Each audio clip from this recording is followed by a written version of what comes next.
Just do the dishes by Emily Haag. Just do the dishes. I heard this phrase approximately 10 million times throughout my childhood. The schedule of dishwashing was always a matter of debate between my brother and I. We would go back and forth, debating whose turn it was and who took the burden last. This argument always ended the same way. My mother would trudge into the kitchen, pick the first child she laid eyes on, and, with a tired tone, order them to just do the dishes. My mom's favorite echo to any chore complaints was, "What if your boss asks you to do something you didn't want to do? You can't say no to them." Her logic seemed very irrelevant to my 10-year-old lifestyle, but now I see the implications. As much as it pains me to admit, she was right.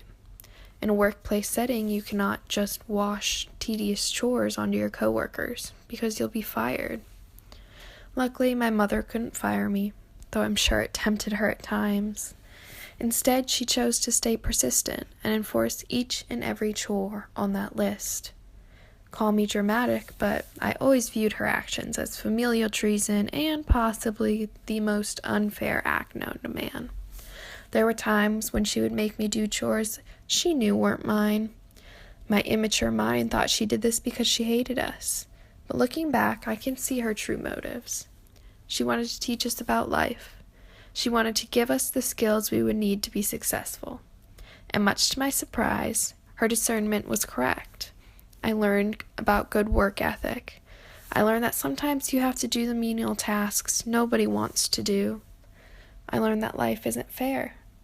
Most importantly, I learned to take the little things in life, whether it's doing your brother's dishes or learning to work with a difficult coworker, and find ways to use those experiences for my own personal and professional growth.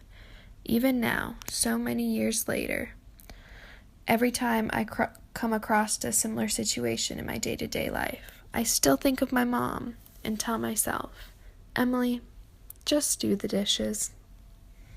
Just do the dishes by Emily Haag. Just do the dishes. I heard this phrase approximately 10 million times throughout my childhood.